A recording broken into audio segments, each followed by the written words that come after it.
Welcome to The Gangster, Book 6 in the Galactic Football League series. Written and performed by Scott Sigler, The Gangster is suitable for ages 12 and up and contains graphic violence. The Gangster is also available as a signed, numbered, limited edition hardcover while supplies last. To order, go to scottsigler.com/store. Hello, junkies. This is episode number 38 of The Gangster. Then we got episode number 39.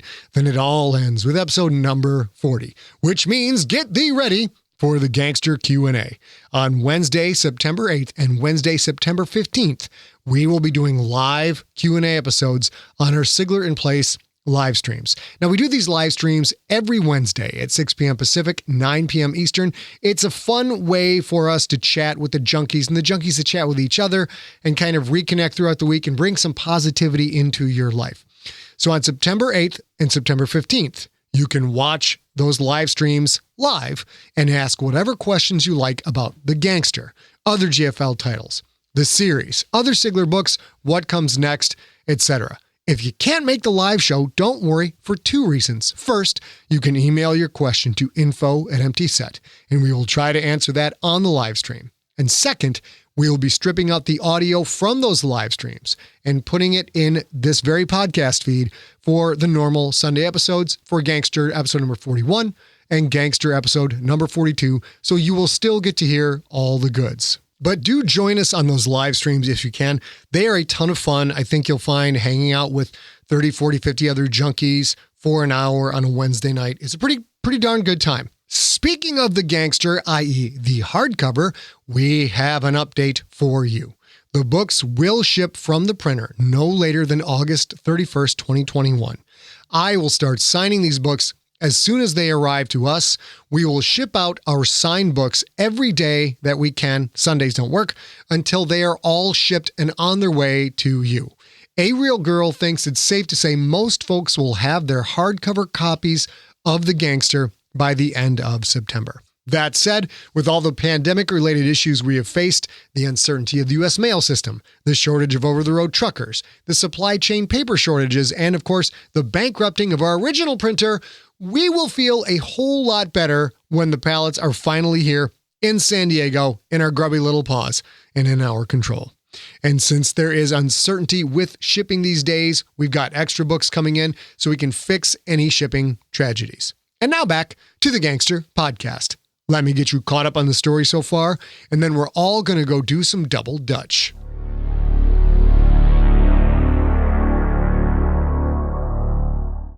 Previously on The Gangster, Quentin gave Gredok the Splithead, the Gibblejewants, which instigated a change in Gredok called Toltifeen.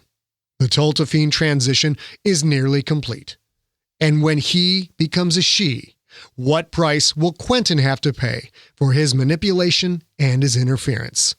The bill comes due next on The Gangster, episode number 38.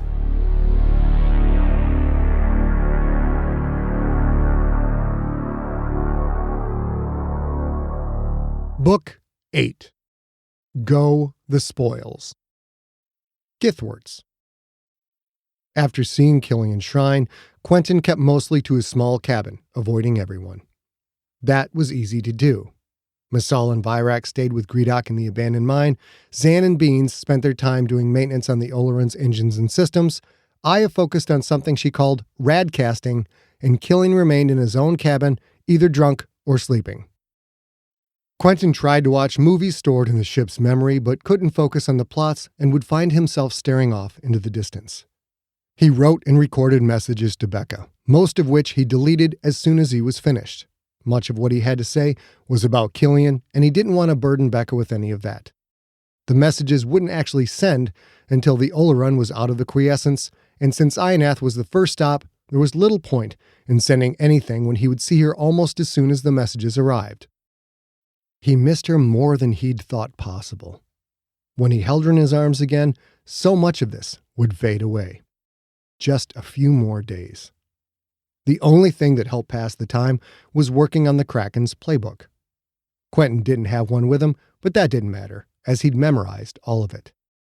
He designed new strategies and route trees for Denver, Milford, and Halawa. He worked on blocking schemes for Jew. He plotted option plays that let a quarterback run or throw in case his arm didn't get better.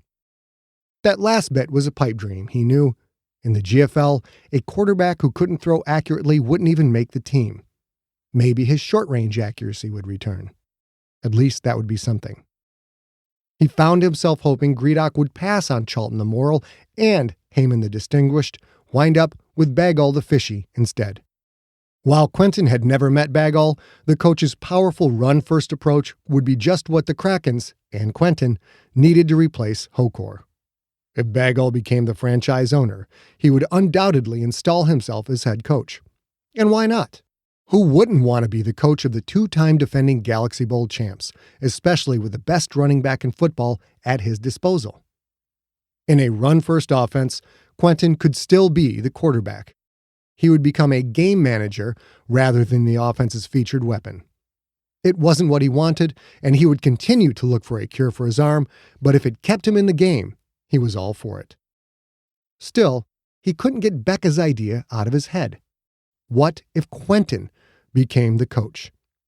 If Charlton or Heyman owned the Krakens, Quentin was certain he could persuade either of them to make him the head coach. Being on the sidelines was better than being out of the game altogether. Wasn't it? He was working on a package of option plays when his cabin speakerphone chimed.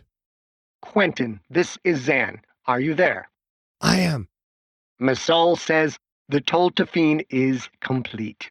The new queen has requested your presence." Quentin felt a chill roll through his chest. Just like that, the wait was over. "She wants to see me? I thought that was illegal or whatever." "You will not see her," Zan said. "Screens have been set up to prevent you from laying eyes on her. She wants to talk to you." Force-feeding Gredok the Gibblejwants had been Quentin's choice. His and no one else's. Had it been the right thing to do? He would soon know. "Tell Masol I'm on my way." Masol and Virak had moved Gredok to another chamber in the abandoned mine, a large storeroom rather than a small cell. Someone had affixed a long rope from stone wall to stone wall. From that rope hung a sheet of dense black mesh that cut the storeroom in half.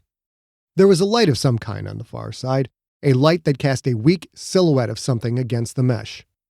In front of the mesh stood Virak the Mean and Masol the Efficient. Masol looked even more exhausted than he had in the rumpus room the day before. Virak looked tired as well. His gray sweatpants clearly hadn't been washed in days. "Masol, Virak," Quentin said, nodding once to each sentient in the greeting. "Zan told me Gredok wanted to talk to me?" "That I do." The voice that came from behind the curtain sounded both familiar and strange, but not angry. The silhouette moved. Quentin couldn't make out the details. The light behind her must have been very close to her body because the shadow looked huge, far larger than Quentin, larger than two heavy key combined. Huge and spindly. Something about that shadowy shape made Quentin's skin crawl. "Masol, Virak, you may leave us," the shape said. "Prepare for the ceremony." Ceremony? That sounded ominous. Quentin watched the worker and warrior leave the storeroom. Virak shut the door behind him. Quentin turned back to stare at the screen. "Hello, Gredok." "I am Gredok the Splithead no longer. I am Gredoka." She changed the pronunciation slightly. Gredok was now Gredok-ah. The ah sound. Like when Killian had pronounced Zan's name as Zantel-ah. High One. He'd been so blind. Zan was a Quyth queen. How could he have not realized that? She hid in her cargo hold, out of sight. The ship had stores of Quyth food. She and Killian had known so much about Gibblejwants, the Toltifeen process, and the societal ramifications of the transformation. "Gredok-ah," he said. "Does the ah signify something?" To use human concepts, the "ah" suffix is feminine. I am female now, so my name reflects this. The voice So strange. He recognized it as Gredok's, yet at the same time it was so different, deeper, more resonant, with a harsh burr in it that hadn't been there before. So now you are Gredoka the Splithead? The Splithead was the honorific of another sentient entirely. I am not he. Gredok has become Gredoka, yet the Splithead's past belongs only to the Splithead. Cross-cultural explanation of our traditions can be difficult. I'll manage, Quentin said. He watched the shadowy shape of a long, thin leg, maybe it was a leg, play against the screen. Still, you do not understand, Gredoka said. I need a new honorific. You must give it to me. The shadow of a leg, or whatever it was, moved again, paused. Quentin had the impression of a snake shadow tracking unseen prey, preparing for the final strike. Something about the new voice and new shape made Quentin want to leave the room and leave quickly. But he would not leave. He'd started this process, and he would face up to the consequences. How would I know what to name you? You are the one that gave me the Gibblejewants, Gredoka said. Therefore, you must provide me my new honorific. That, too, was probably a chapter in The Hidden Queens. If Quentin learned one thing from this experience, it would be to read all of the instructions before beginning. What if I don't want to give you a name? You said you're not Gredok the Splithead anymore. That means you're a new sentient, right? If so, I don't even know you. You should have thought about that before you took on the many responsibilities of my transformation. A common sentiment, it seemed. Now, provide my name, she said. Choose something nice. The leg shadow snapped down fast. Quentin heard a sharp squeal, then a sucking sound. Live meat. Had that come out of the Oleron stores? Of course it had, because the massive supply of food had originally been for Zan. So savory, Gredoka said. Quentin, you really must acquire more of these Githworts for me. I have been informed that we are almost out of them. Githworts. Zan had been wearing a stuffed one for her face. Something about that made Quentin feel queasy. The sucking sound continued. Quentin tried to ignore it and focus on the task at hand. Gredoka was right. He had changed her, so a new name was the least he could do. If Gredoka was a different being from the Splithead, as she said, then maybe something the opposite of violent. Something hopeful. It's a new day for you, I guess, Quentin said. So how about Gredoka the Sunrise? The sucking sound stopped. That is positively lovely. Thank you, Quentin.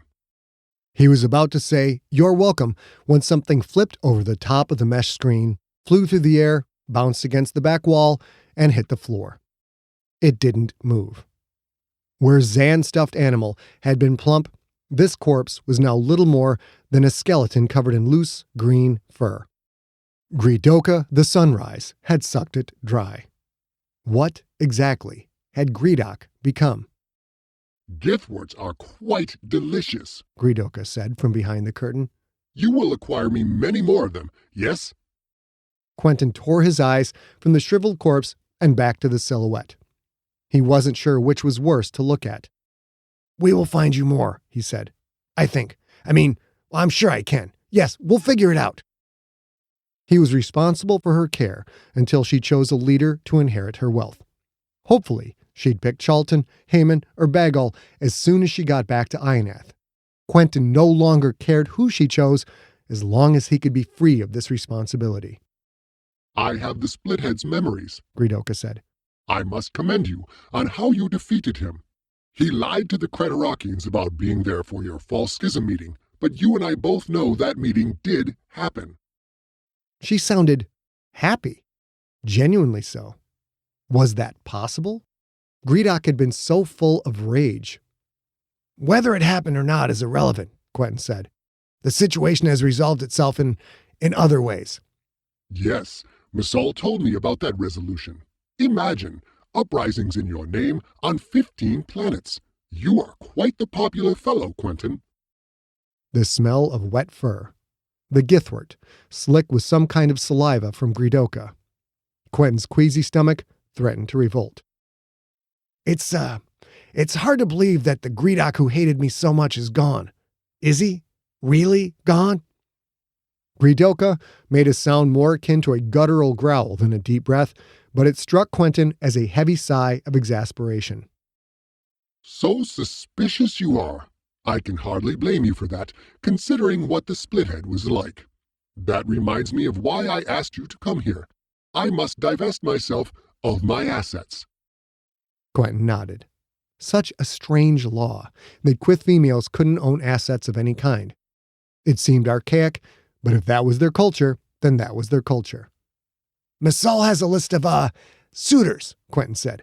If none of those are to your liking, I'm sure he can find you someone who will take proper care of you. I hope so anyway. I know so, because I've already chosen the sentient who will inherit the Splithead's wealth. My choice is known as a very honorable, very responsible sentient, and he is known for keeping his word. For the most part, anyway. She'd chosen Charlton after all. Wonderful. The most protected sentient in the Quith Concordia, and that protection would extend to Gredoka. A smart choice. Charlton the Moral's a politician, sure, but he seems like a genuinely good sentient. That's great news, Gredoka. If it really is a whole new you, I wish you nothing but the best. Another flash of a shadow limb, another squeak. I did not choose Charlton the Moral, she said. I choose you. Quentin stared at the shadow. He heard more sucking sounds. Me? You're, giving some of your assets to me?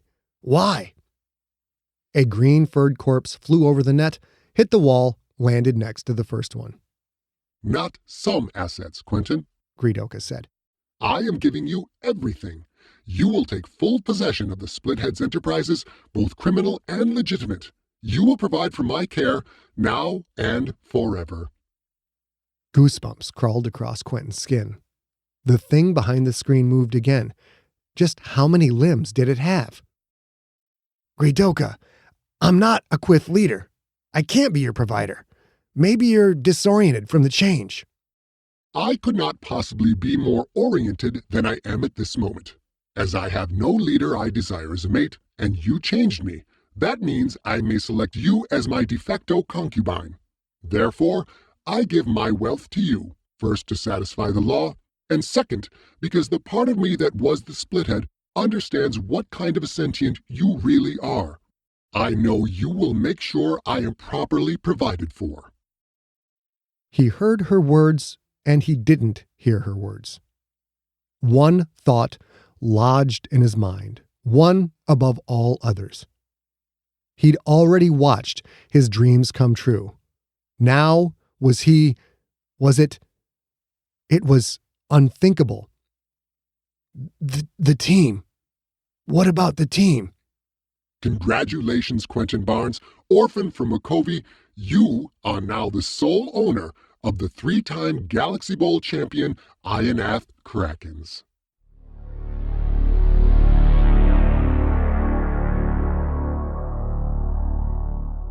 The contract. He knew it wasn't a joke. There was a finality to the silhouette statement, an assuredness in Gredoka's voice. There would be no takebacks. This was not a trick. Quentin Barnes was about to become the owner of the Ionath Krakens.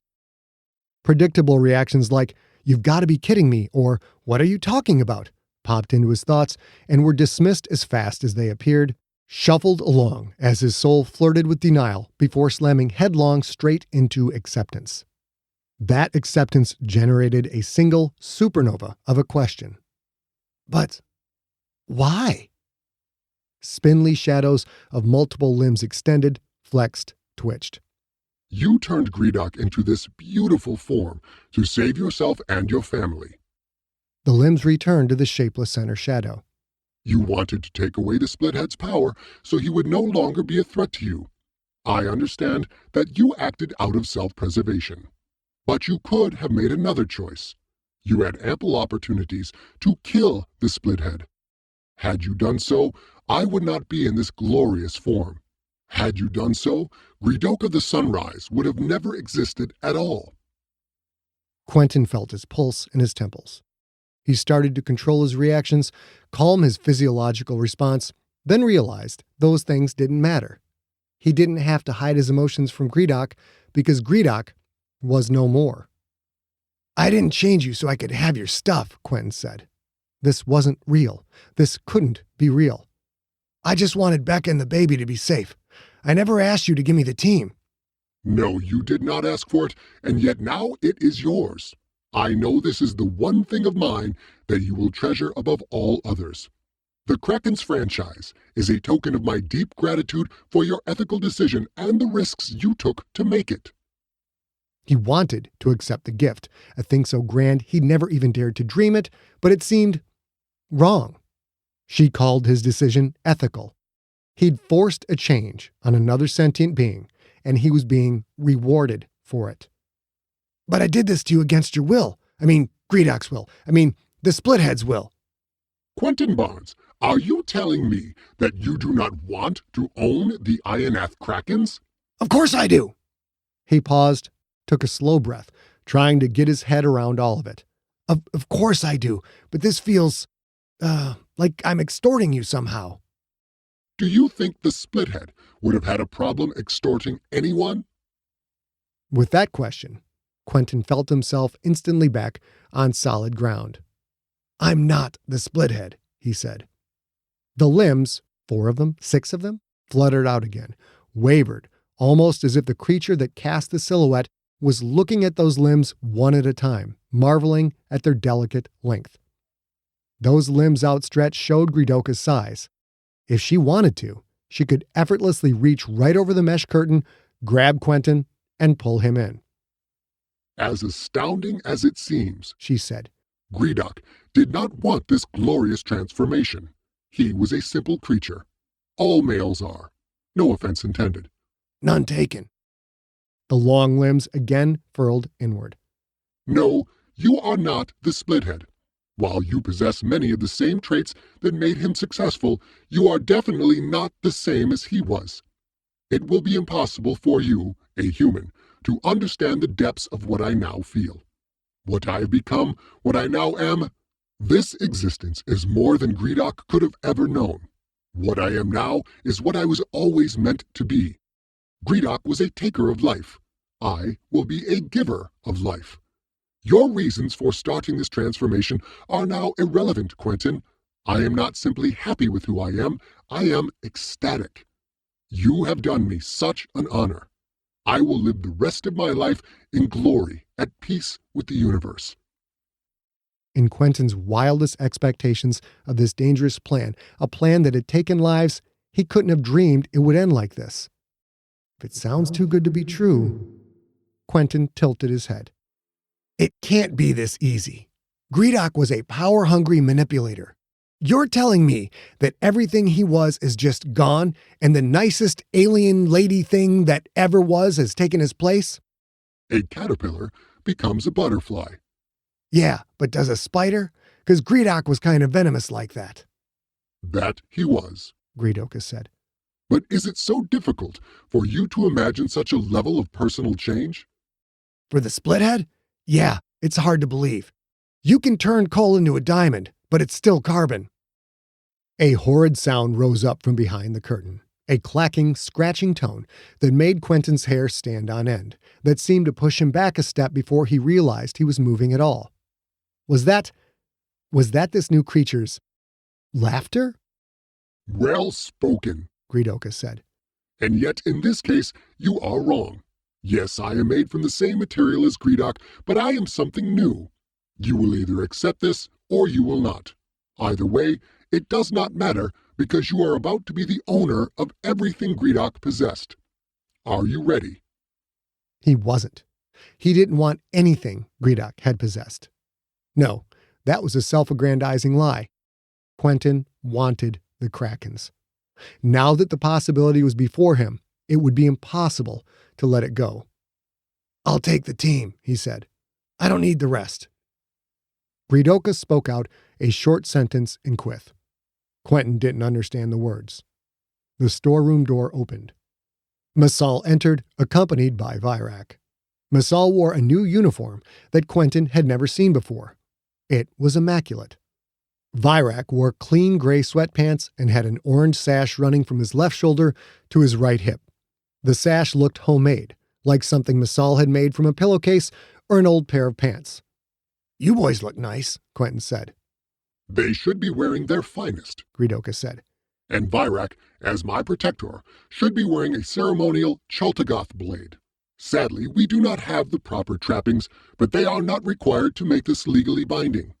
Masal, I was just telling Quentin about the ceremony, how if an initiator refused to take on all of a queen's former possessions, material belongings, debt, and family obligations included, that initiator would be executed immediately.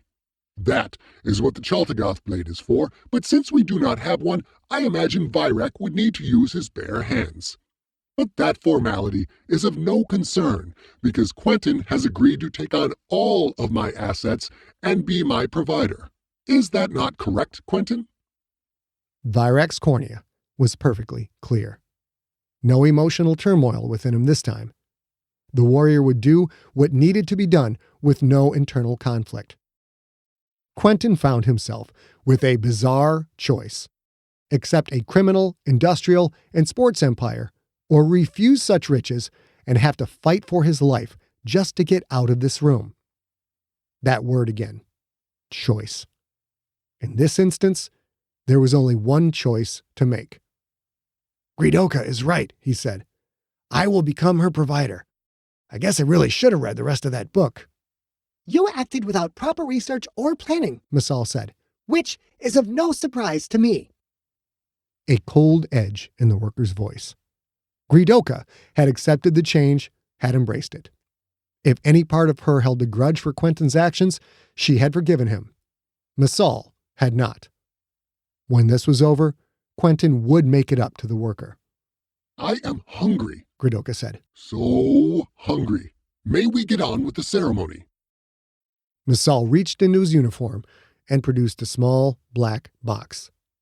"A contract box," Quentin said. "This process seems so ritualistic. What with the sword that's supposed to be here and all.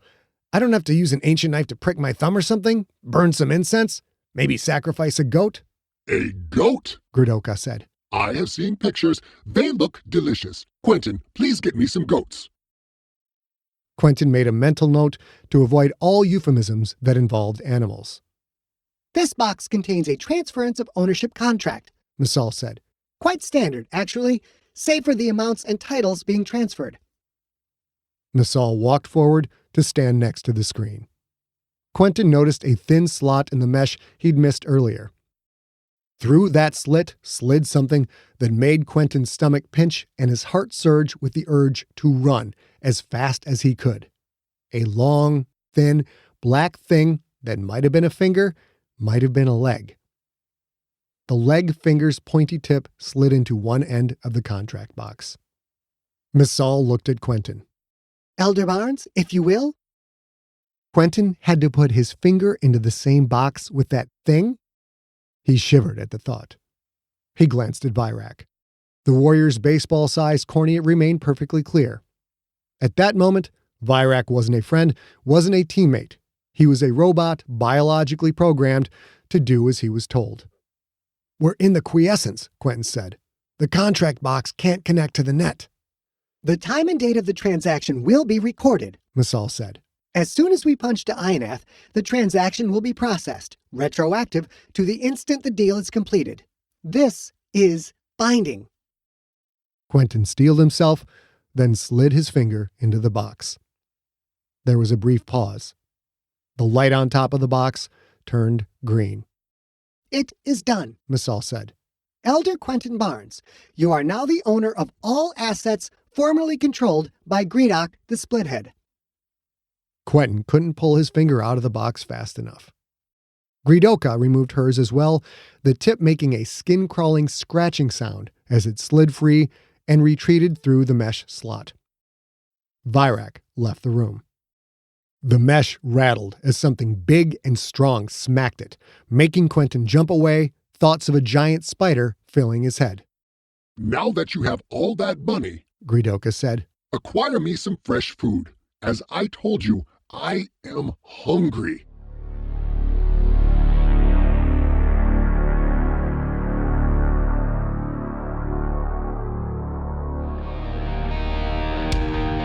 You have been listening to The Gangster, Book 6 in the Galactic Football League series, written and narrated by Scott Ziegler. Follow Scott on Instagram and Twitter, where he is at Scott Ziegler, one word, and on Facebook at facebook.com/Scott Ziegler. For more information on the Galactic Football League series and for more free audiobook podcasts, visit scottziegler.com. The Gangster was directed by A. Ziegler, engineered by Steve Rickyberg. Copyright 2020, Empty Set Entertainment. Theme music is the song They're Watching Me by the band Superweapon.